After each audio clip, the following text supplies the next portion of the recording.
En este video, el activista conservador Charlie Kirk dialoga con una joven que disfruta del método para traer hijos al mundo, pero no desea asumir las responsabilidades que ello conlleva. Mira el video completo y dime si Kirk tiene razón o si crees que la joven tiene la razón. Asimismo, suscríbete a nuestro canal si no usa la pañoleta verde. Ahora que te suscribiste y diste like al video, comencemos. Apply a universal moral standard to the abortion argument and help me understand.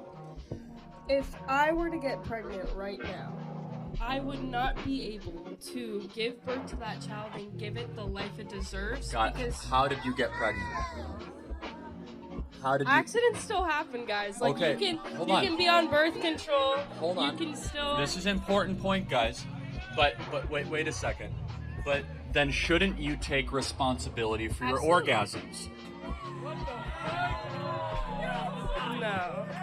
So let me be clear. That you want to have all the fun, but none of the responsibility. No, that's not what I'm saying.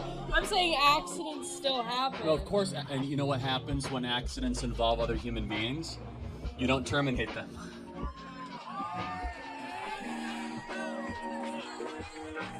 You don't get to eliminate another human being because of an accident. That's not a moral code we live by. Correct. But why do you not care about the outcome of that human being's life? Of course I do. No, I mean... But you don't, because if I were to give birth to a kid right now, and it's living in horrible conditions, because I'm just a college student, why do you not care? Why do you not put in funding into those establishments? Hold on, everything that we believe in is about the betterment of that kid's life. Safer streets, for more police on the streets. Want to have better schools and school choice so that kid can read and learn. Stronger churches so that the kid can learn about a strong ethical code. Why does that matter if I can't afford a house for this kid? Well, but hold on, I'm going through the list of all the things that can happen. Curtailing inflation so you can have purchasing power for that kid. The point being, everything that we as conservatives believe in is making it easier to have children in this country. And just because we don't want more government money spent on something, which actually makes it harder, does not mean we don't want that thing. But it's a red herring argument. We're talking about the morality of the elimination of a life. Right?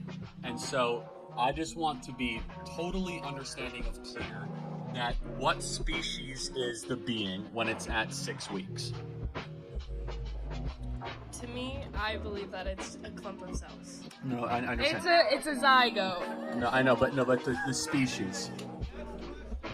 I'm sorry, what was The that? species. So everything on the animal kingdom has a species type. Right. So we are Homo sapiens, and you could be an alligator. But so what is it? Is it a Homo? It would be a Homo sapien. So if it's a Homo sapien, it's human. So then shouldn't it be given human rights? But it hasn't. My point is, it hasn't been developed. It's still just a clump of cells. Right, but at the end of the day. But hold on, my baby right now is 9 months old. He's still developing. He can't speak yet. Right. He's crawling. So why does he have less moral worth at 9 months? We're all still developing here, by the way. You know that men's brains don't stop developing till they're 35? Right. So should we just be able to say, well, sorry, you're 21, I couldn't get rid of you. It's more so, if I can't give that child the life it deserves, why am I bringing it to... Got it. No, this will be my last question. I want you to think about it. If a single mom has two 2-year-olds, twins, and she wakes up one day and says, I can't do it anymore, I can't give them the life they deserve. But that's just not the circumstance. Hold on. Should she be able to take out a about those kids? No. Of course not, because you think that would be objectionable. That's why I think it's objectionable to eliminate 2 babies that are 6 weeks old, because they're morally the same thing. One just happens to be bigger. One just happens to be older. One just happens to be outside of the womb. They're both human beings. And you have something in you that says, no way is it okay to kill a 2-year-old. That's called your soul talking.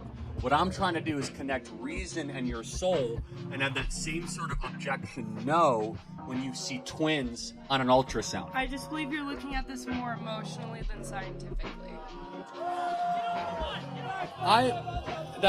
Again, you can believe that. I actually am looking at it incredibly reasonably, because I could tell you counts it out to the minute when human life begins. You kind of give me a range. Your life began not at birth, but at conception. About 9 months before That's your birth. opinion. Well, it's actually science's opinion. You know why? This is your eye color, your skin color, your tastes, your wants, your desires, your interests, introvert or extroverted, whether or not you're going to be tall or short, it all got decided in that moment. You know why? Your DNA was formed. And with that, you. What is your marker as a human being? As we map the human genome, we realize everything about you. Whether or not you have a predisposition to heart disease, you know, whether you're going to be tall, short, you know, extra wide, skinny. It's all in deoxyribonucleic acid. Correct. And the DNA does not start in 6 weeks or 8 weeks or 10 weeks or 20 weeks. It starts at conception. And that's when you were formed. That's when you came into this world and you were worthy of protection. Thank you very much for your time. Thank you.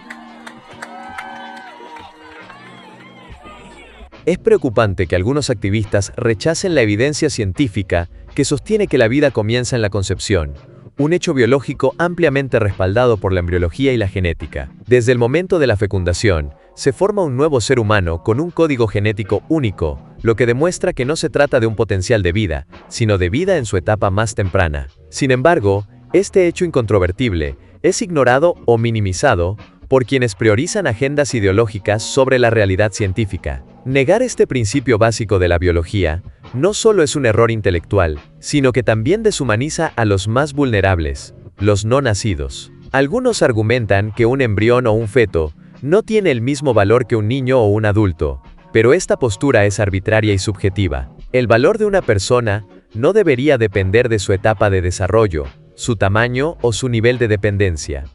Un bebé recién nacido es tan dependiente de sus cuidadores como un feto lo es de su madre, y sin embargo, nadie cuestiona su derecho a la vida. Esta inconsistencia revela una peligrosa tendencia a decidir quién merece vivir y quién no, basándose en criterios cambiantes y emocionales. La vida humana, en todas sus etapas, tiene un valor intrínseco que no debería ser relativizado por intereses políticos o ideológicos. Defender esta verdad no es solo una cuestión de principios, sino de justicia para los más indefensos. La negación del valor de la vida desde la concepción no solo contradice la ciencia, sino que también abre la puerta a una pendiente resbaladiza, donde los derechos fundamentales pueden ser ignorados en nombre de la conveniencia o la ideología. ¿Y tú, qué opinas?